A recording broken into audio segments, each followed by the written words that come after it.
శ్రోతలు, ఈ రోజున పాఠాన్ని 123 కీర్తనతో ప్రారంభించుకుందాము. ఈ కీర్తనకు నిరీక్షణ నేత్రం అనే శీర్షిక ఉంది. ఆకాశమందు ఆసీనుడైన వాడా, నీ తట్టు నా కన్నులెత్తుతున్నాను. దాసుల కన్నులు తమ యజమాని చేతి తట్టు, దాసి కన్నులు తన యజమానురాలి చేతి తట్టు చూచేటట్లు మన దేవుడైన యెహోవా మనలను కరుణించే వరకు మన కన్నులు ఆయన తట్టే చూస్తున్నాయి. యెహోవా, మేము అధిక తిరస్కారము పాలయ్యాము. అహంకారుల నింద, గర్విష్ఠుల తిరస్కారము మా మీదికి అధికముగా వచ్చాయి. మమ్ములను కరుణించు. శ్రోతలు వింటున్నారా? చరిత్రలో మొదటి నుంచి యూదులు తిరస్కారము, నింద పొందుతూనే ఉన్నారు. దేవుని ప్రజలను లోకము ప్రేమించదు. పరమసీయోనుకు మార్గం ఇరుకు. అదే మార్గంలో ప్రయాణం చేస్తూనే ఉన్నాము. మనకు ఎదురయ్యేవారు అన్నిట్లో మనకు ఎదురే. అయితే మనం శత్రువు వైపు చూడకూడదు, దేవుని వైపే చూడాలి. ఆయన సర్వసృష్టికర్త. ఆయన పరలోకమందుండి పరిపాలిస్తున్నాడు. దేవుని హస్తాన్ని చూడాలి. ఆయన మన యజమాని, మనము ఆయన సేవకులం. ఆయన ఆజ్ఞలను వినగలిగిన చెవులు కూడా మనకు కావాలి. బాధితులైన విశ్వాసులు ఆయన స్పర్శ కోసం, ఆదరణ కోసం చూడాలి. శత్రువుల నిష్ఠురాలు దేవుని వాక్యపు వెల్లువలో కొట్టుకుపోతాయి. యాత్ర కీర్తనలు 4, 120 నుండి 123 కీర్తన వరకు ఈ 4 కీర్తనల్లోని భావం క్రమేణా పైకి పైకి ఎక్కిపోతున్నట్లు కనిపిస్తోంది. 120 కీర్తనలో రచయిత తన చుట్టూరా విషాదకరమైన పరిస్థితులను చూచాడు. 121 కీర్తనలో గేయకారుడు యెరూషలేము చుట్టూరా ఉన్న కొండల వైపు తలెత్తి చూచాడు. 122 కీర్తనలో అతడు నగరంలో నిలువబడి దాన్ని చూచి ఆనందిస్తూ, మెచ్చుకుంటూ, స్తుతిస్తూ ఉన్నాడు. ఇప్పుడు మరింత పైకి చూస్తున్నాడు. దేవుడు యెరూషలేములో తన ప్రజలలో ఉన్నాడు. ఆయన సింహాసనం పరలోకంలో ఉంది. అక్కడ్నుంచి ఆయన భూమిని, విశ్వమంతటినీ పరిపాలిస్తున్నాడు.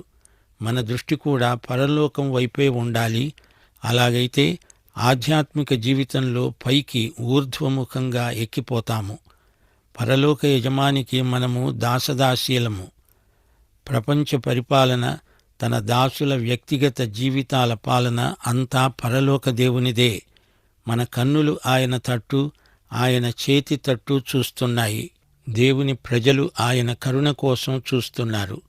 ప్రతి ఒక్కడూ తన స్థితిగతులు చక్కబడేటందుకు కేవలం దేవుని మీదనే ఆధారపడి ఉన్నాడు. మనము ఎల్లప్పుడూ వినయ విధేయతలతో, విశ్వాస సహితమైన శ్రద్ధతో ఆయన వైపే చూస్తున్నాము. 120 కీర్తనలో అబద్ధికులు, మోసగాండ్లు ఉన్నట్టు, గర్విష్ఠులు, అహంకారులు అధిక సంఖ్యలో ఉన్నట్లు ఈ కీర్తనలో కనిపిస్తున్నారు. ఈ 2 రకాల మనుష్యులంటే దేవునికి ఎంతో అసహ్యం. ఇప్పుడు 124 కీర్తన అధ్యయనం చేతాము.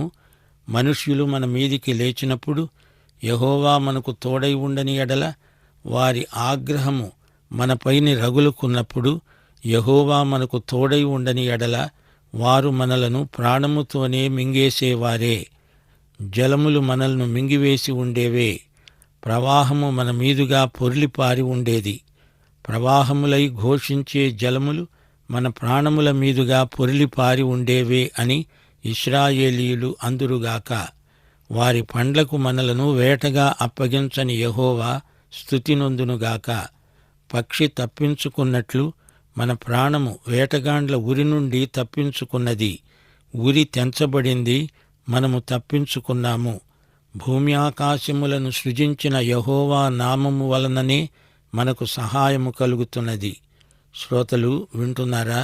శత్రువులు మనల్ని మింగివేసే సమయంలో దేవుడే మనకు తోడు. పరిస్థితులు మనల్ని ముంచివేసేటప్పుడు దేవుడే మనకు దిక్కు. సైతాను ఉరి నుండి మనల్ని తప్పించేవాడు ఆయనే.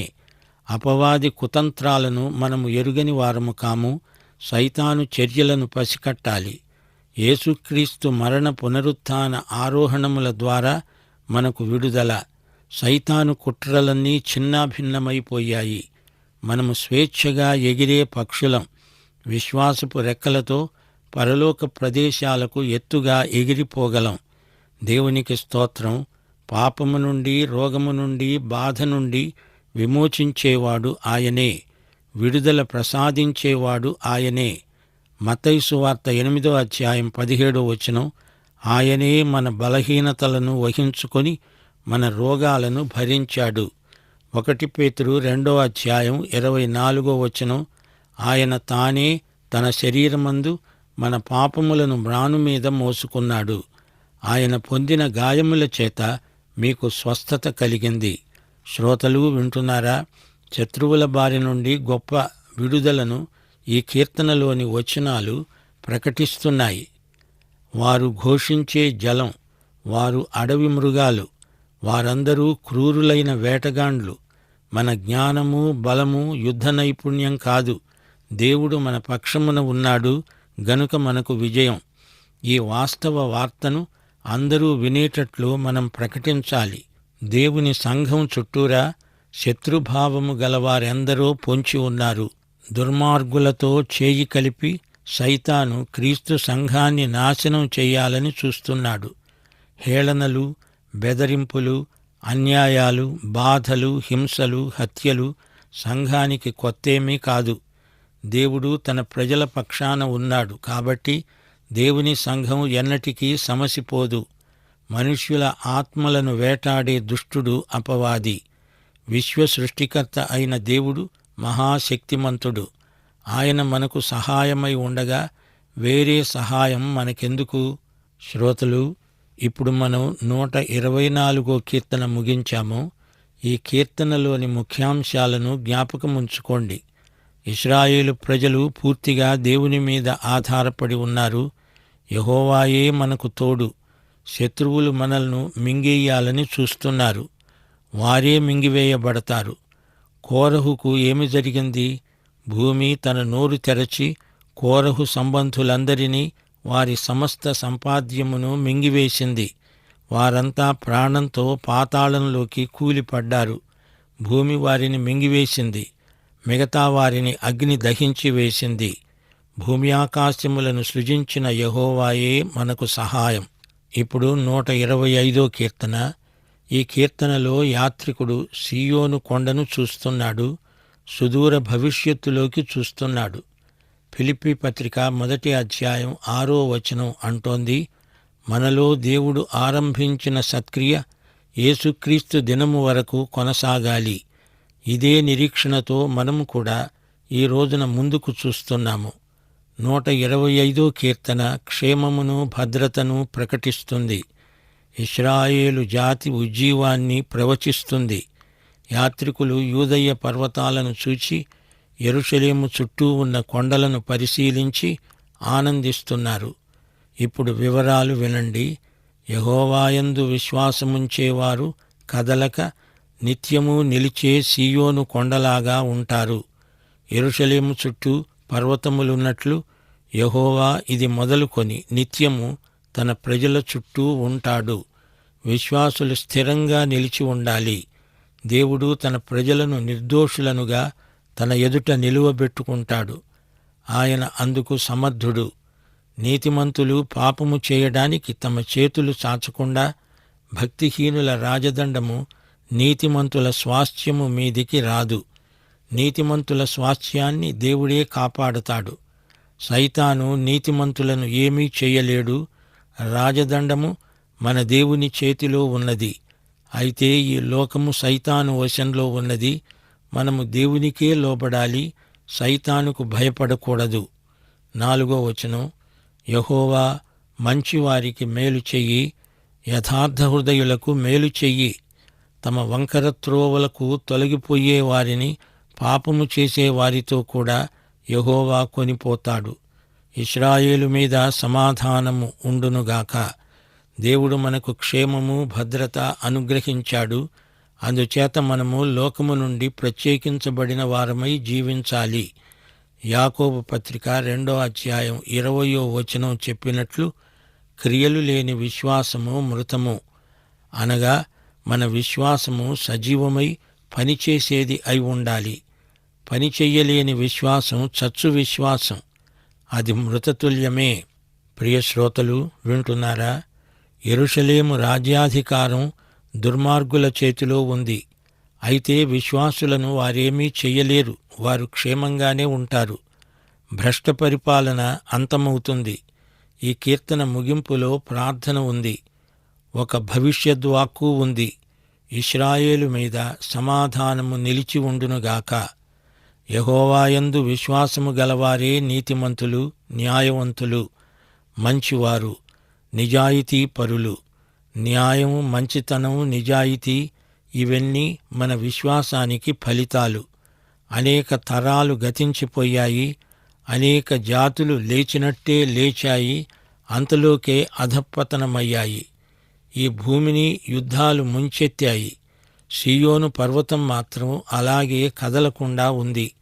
విశ్వాసులు అనంత యుగాల కోసం సిద్ధపరచబడుతున్నారు. విశ్వాసులం మనం నిత్యత్వపు పిల్లలం. యెరూషలేము పర్వత ప్రాంతంలో ఉంది. దాని చుట్టూ కొండలున్నాయి. అలాగే దేవుడు తన ప్రజలను రక్షణ కవచంలాగా ఆవరించి ఉన్నాడు. ఆయన మనకు ఆశ్రయం. ఆయన మనకు సజీవ సన్నిధి. దేవుడు తన వారిని ఎన్నడూ విడువడు, ఎడబాయడు. అక్రమ పాలకులను దేవుడు అట్టే కాలం ఉండనివ్వడు. దుర్మార్గుల పరిపాలనలో విశ్వాసులు అప్రమత్తంగా మసలుకోవాలి. దేవుడు మనుషులతో ఎలా వ్యవహరిస్తాడో ఆయన ముందుగానే వెల్లడి చేశాడు. విశ్వాసులకు ప్రభువుకు మధ్య ప్రవర్తిల్లే సంబంధము, సహవాసము ఎంతో సన్నిహితమైనవి. దేవుని నామమందు విశ్వాసముంచిన ప్రజల తరహా ప్రత్యేకమైనది. విశ్వాసులు స్థిరులు, స్థితప్రజ్ఞులు, సీయోను కొండలాంటివారు. యెహోవా సన్నిధి ఆయన ప్రజలను ఆవరించి ఉంటుంది. ఆయన మనకు ఉన్నత దుర్గం, రక్షణ శృంగం. భక్తిహీనులు అధికారంలో ఉన్నా వారు నీతిమంతులను కదల్చలేరు. యెహోవా తన ప్రజలకు చేస్తున్న మేలు ఎంతో గొప్పది. వంకర త్రోవలో నడిస్తే పాపుల మార్గంలో ఉన్నవారు త్రుటిలో నశిస్తారు. యెహోవా వారిని తొలగిస్తాడు. ఈ కీర్తనలో నిత్యము, ఇది మొదలుకొని అనే మాటలను గుర్తించండి. మన విశ్వాస జీవితంలో నిత్యత్వపు పరిమాణం ఉంది. సీయోను కొండ విశ్వాసి స్థైర్యానికి, హుందాతనానికి ప్రతీక. సీయోను కొండ ఆధ్యాత్మిక సత్యాన్ని, చరిత్రాత్మక వాస్తవాన్ని మనకు జ్ఞాపకం చేస్తుంది. 78వ కీర్తన 68, 69 వచనాలు ఒక్కసారి జ్ఞాపకం చేసుకోండి. యూదా గోత్రమును, తాను ప్రేమించిన సీయోను పర్వతమును ఆయన కోరుకున్నాడు. తాను అంతరిక్షమును కట్టినట్లు, తాను భూమిని నిత్యముగా స్థాపించినట్లు ఆయన తన పరిశుద్ధ మందిరమును కట్టించాడు. పర్వతములాగా దేవుడు మనకు అండగా ఉన్నాడు. ఆయనే మన కొండ, మన కోట. ఈ కీర్తన శీర్షిక దేవుడే మనకు తోడు. సీనాయి కొండ క్షేమానికి, భద్రతకు చిహ్నం. యెరూషలేము నగరం యోర్దాను నదికి పడమర దిశగా పర్వత పంక్తుల మధ్య నిర్మించబడిన పట్టణం. సీయోను కొండ, యెరూషలేము నగరం, ఈ రెండు ఈ కీర్తనలోని ప్రత్యేక ఆకర్షణలు. ఈ కీర్తనల్లో ఉపమాన రూపకమైన చిత్రణలెన్నో ఉన్నాయి. శత్రువులు వన్యమృగాలై నన్ను మింగెయ్యాలని చూస్తున్నారు. జలప్రవాహాలు నన్ను ముంచేస్తాయి. వేటకాండ్ల ఉరిలో నేను చిక్కుకోకుండా నన్ను కాపాడు. సమస్త సృష్టికి యెహోవాయే దేవుడు. ఆయన సృష్టికర్త. ప్రకృతి యావత్తు ఆయన వశంలో ఉంది. ఆయన తన ప్రజలను ఆదుకుంటాడు. మా శ్రోతలు గమనించాలి, దేవునియందు విశ్వాసం మనకు క్షేమం, భద్రత. యెరూషలేము నైసర్గిక స్వరూపం చూడండి. అది దుర్భేద్యమైన పట్టణం. అలాగే విశ్వాసులకు దేవునియందు ఎంతో భద్రత. శత్రువు ముట్టడించలేడు. విశ్వాసమే మనకు క్షేమం, శ్రేయస్సు. యాత్రికుల ప్రయాణంలో అడుగడుగునా ప్రమాదాలే. అయితే తమ గమ్యమైన యెరూషలేములో అడుగుపెట్టగానే వారికెంతో హాయి అనిపిస్తుంది. పరలోక సీయోను, పరమ యెరూషలేము మన ఆధ్యాత్మిక యాత్రకు గమ్యస్థానాలు. క్రీస్తునందు మనకెంతో ప్రశాంతత, శాంతి. విశ్వాసమంటే ఆయన రాజదండాన్ని స్పృశించటం, ఆయన రాజ్యంలో పౌరులమై రాజ్య ప్రయోజనాలు అనుభవించటం, రాజులకు రాజైన ప్రభువుకు విధేయులమై ఆయన రాజ్య నియమాలను పాటించటం. విశ్వాసం ద్వారా మనకు పరలోక పౌరసత్వము, వారసత్వము లభించాయి. పరిశుద్ధత అనేది విశ్వాసులకు సంక్రమించిన జీవిత విధానం. విశ్వాసి నీతి మార్గంలో నడుస్తూ ఉండగా రాజమార్గమందు క్షేమము, భద్రత. విశ్వాసి యొక్క విధేయతే ఒక ప్రత్యేకత. రాజాజ్ఞను అనుసరించి విశ్వాసి నడుస్తాడు, గమ్యం చేరుకుంటాడు. దారి పొడుగునా ఆశీర్వాదపు చినుకులు, జల్లులు, వర్షము. యాత్రకు దేవుడు మన నాయకుడు. ఆయన ప్రేమ వాగ్దానాలు మనకెన్నో ఉన్నాయి. ఆత్మకు హాయిగొలిపే ఆశీర్వాద పవనాలు వీస్తాయి. సీయోను వాసి అయిన ప్రభువు వైపు చూస్తూ సీయోను పాటలు పాడుకుంటూ యాత్రను కొనసాగిస్తాము. దేవునికి స్తోత్రం. శ్రోతలు, ఈ పాఠంలో 123 నుండి 125 కీర్తన వరకు 3 కీర్తనలు ఇంతవరకు ధ్యానించాము. లోకము దేవుని ప్రజలను ప్రేమించదు. లోకం తనవారినే స్నేహిస్తుంది. లోకం యేసును ఎరుగదు గనుక దేవుని ప్రజలను ఎరుగదు. సీయోనుకు నడిపించే మార్గం చాలా ఇరుకు, గరుకు. మనం పరలోక దిశగా యాత్ర చేస్తుంటే దానికి వ్యతిరేక దిశలో నరకానికి పోయేవారు మనకు ఎదురవుతారు. శత్రువు వైపు చూడవద్దు, యేసు వైపు చూస్తూ నడవాలి. పరలోక ప్రభువు వైపే కన్నులెత్తి చూడాలి అని 121 కీర్తన మనల్ని హెచ్చరిస్తోంది. నీకు ఆయన చేతులు కనపడాలి, నీవు ఆయన చేతుల్లో ఉన్నావు అంటోంది 123 కీర్తన. మనం ఆయన సేవకులం. ఆయన మన కన్నీరు తుడుస్తాడు. ఆయన చేతిమీదిగా మనకేది వచ్చినా అది మనకెంతో అమూల్యమైనది. ఆయన సహాయం కోసం మనం చూస్తాము. ఆయన అభయహస్తం మనకెంతో ఆదరణ. ఇక 124 కీర్తన మనకెంతో ఆదరణ గొలుపుతుంది.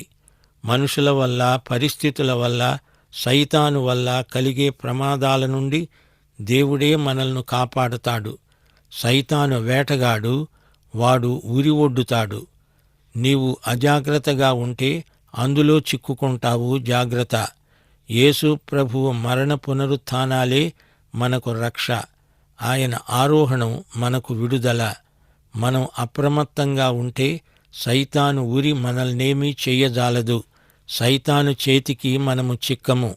నా గొర్రెలను నా చేతి నుండి ఎవ్వరూ అపహరించజాలరు అని మన కాపరి అయిన యేసు స్వయంగా చెప్పాడు. మనం స్వేచ్ఛాజీవులం. సైతాను ప్రతిబంధకాలను తప్పించుకొని ఎగిరిపోగలం. పక్షిరాజు వలె రెక్కలు చాచి పైకి ఎగిరిపోతాము. దేవుడు మన పక్షమున ఉండగా మనకు విరోధి ఎవరు? ప్రియ శ్రోతలు, వింటున్నారా? 123, 124, 125 కీర్తనల్లో మన ధ్యానానికి ఎన్నెన్నో అంశాలను పరిశుద్ధాత్మ మనకు అనుగ్రహించాడు.